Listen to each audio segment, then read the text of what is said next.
வணக்கம். தமிழ் மீடியாவில் உங்களை சந்திக்கிறதுல பெருமகிழ்ச்சி அடைகிறேன். இன்றைக்கி மகர ராசிக்கான ராகு கேது பயிற்சி 2025ஆம் ஆண்டு பலன்களை பார்ப்போம்.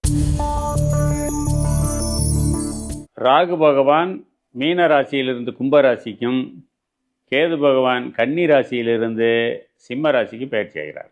அதாவது உங்கள் மகர ராசிக்கு 3ஆம் இடத்தில் இருந்த ராகு பகவான் 2ஆம் இடத்திற்கும், 9ஆம் இடத்தில் இருந்த கேது பகவான் 8ஆம் இடத்திற்கும் பயிற்சி ஆகிறார். அதனால் உங்களுடைய சுய கௌரவம், அந்தஸ்து, மரியாதை இதிலெல்லாம் அனுகூலமான பலன்களை எதிர்பார்க்க இயலாது. சிலருக்கு சின்ன சின்ன பிரச்சனைகளை அவ்வப்போது சந்திக்க வேண்டிய சூழல் ஏற்படும். பொருளாதாரத்தை பொறுத்தவரையிலும் நல்ல முன்னேற்றம் காணப்படும். பண வரவு திருப்திகரமாக இருக்கும். பணத்தினால இது நாள் வரலும் இருந்த சில பிரச்சனைகள் முடிவுக்கு வரும். பணம் கொடுக்கல் வாங்கல் அனுகூலமாக அமையும். எடுக்கின்ற முயற்சிகள் அனைத்தும் வெற்றியை கொடுக்கும். சுப காரியங்கள் பொருட்டு சுப செலவுகள் சிலர் செய்ய வேண்டிய சூழ்நிலை ஏற்படும். வீட்டுக்கு தேவையான பொருட்கள், நகை, ஆபரணங்கள் வாங்கி மகிழும் சிறப்பான நேரம் இது. செலவுகள் அதிகமாகும். அதற்கேற்றாற் போல பணவரவும் அதிகமாகும். குடும்ப சூழ்நிலை அனுகூலமாகவும் சந்தோஷமாகவும் அமையும்.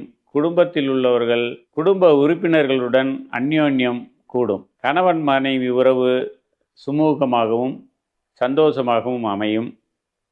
சயன சுகம், தாம்பத்திய சுகம் திருப்திகரமாக இருக்கும். குடும்பம் சம்பந்தமான சுப காரியங்கள் நடைபெறும் தருணம் இது. தொழில் நல்ல முன்னேற்றம் காணப்படும். சிலர் பதவி உயர்வு கிடைக்கவும் வாய்ப்புள்ளது. இடமாற்றம் எதிர்பார்த்தவங்களுக்கு தக்க இடமாற்றம் கிடைக்கும் வாய்ப்புகள் அமையும். மேலதிகாரிகளின் முழு ஆதரவு கிடைத்து அதனால் ஆதாயமும் பெறுவீர்கள். சக தொழிலாளர்களின் ஆதரவு சந்தோஷத்தை கொடுக்கும். பெண்கள் சம்பந்தமான தொழில், அதாவது ஆடை ஆபரணம் உற்பத்தி அந்த மாதிரி விஷயங்களை பண்ணுறவங்களுக்கு நல்ல முன்னேற்றமான காலம் இது. விவசாயிகள் நல்ல முன்னேற்றம் காண்பார்கள். விளைச்சலும் சிறப்பாக அமைந்து அதனால் நல்ல லாபமும் பெற வாய்ப்புள்ளது. விவசாயிகளுக்கு மிகவும் எளிதாக வங்கி கடன் பெறும் சந்தர்ப்பங்கள் அமையும். கலைத்துறையில் இருக்கிறவங்க நிறைய பிரச்சனைகளை சந்திக்க வேண்டிய சூழ்நிலை ஏற்படும்.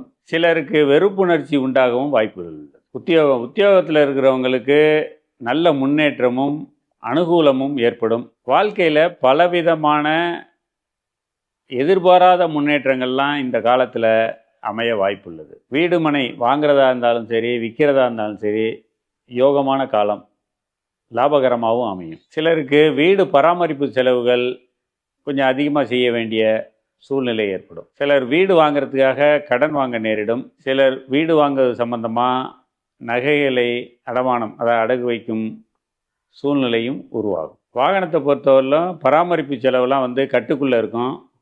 அதே போல் வாகனம் வாங்கிறதா இருந்தாலும் சரி, விற்கிறதா இருந்தாலும் சரி, அனுகூலமாக அமையும், லாபகரமாகவும் இருக்கும். உடல்நிலையை பொறுத்தவரையிலும் நல்ல முன்னேற்றம் காணப்படும். சிலருக்கு வயிறு சம்பந்தமான பிரச்சனைகள் ஏற்பட்டு அதனால் தொந்தரவுகளை சந்திப்பார்கள். மருத்துவமனை செலவுகள்லாம் கட்டுக்குள்ளே இருக்கும். சுப காரியங்களை பொறுத்தவரையிலும் தடைபட்டிருந்த திருமணங்கள்லாம் நடக்கும் நல் வாய்ப்புகள் அமையும். மக்கள் பேறு எதிர்பார்த்தவங்களுக்கு குழந்தை பேறு கிடைத்து மகிழ்ச்சி அடையும் தருணம் இது. சுப காரியங்கள் நடக்கும். சுப காரியங்களை பொருட்டு அதிகமான செலவுகள் செய்ய வேண்டிய சூழல் ஏற்படும். மகர ராசியை பொறுத்தவரையிலும் தவறாமல் குலதெய்வ வழிபாடு செய்வது வாழ்க்கையை மேலும் சிறப்புறும். கோர்ட்டு கேஸு சண்டை சச்சரவுலாம் முடிவுக்கு வராது. அது இழுத்துக்கிட்டே தான் இருக்கும். சிலருக்கு புது பிரச்சனைகளும் வருவதற்கான வாய்ப்புகள் உள்ளது. பண விஷயத்தில் இந்த காலகட்டம் முழுவதும் விழிப்புடன் செயல்படுவது சிறந்தது. சொந்தங்கள், நண்பர்கள் அவர்களோட அன்பு, ஆதரவு, ஆதாயம்லாம் கிடைக்கும். தக்க சமயத்தில் சிலர் பண உதவிகளும் கிடைக்கப் பெறுவார்கள். மகர ராசிக்கான பரிகாரம், அரச மரத்து விநாயகரை சூரிய உதயம் அல்லது கேதுக்கு உகந்த யமகண்ட நேரத்தில் தீப வழிபாடு செய்து வலம் வழிபட வாழ்க்கை மேலும் சிறப்புறும். அதே போல் சனிக்கிழமைகளில் அன்னதானம் செய்து வஸ்திரதானம் செஞ்சாக்கா கேதுக்கு பிரீத்தியாகும். வாழ்க்கை மேலும் சிறப்புறும். நன்றி, வணக்கம்.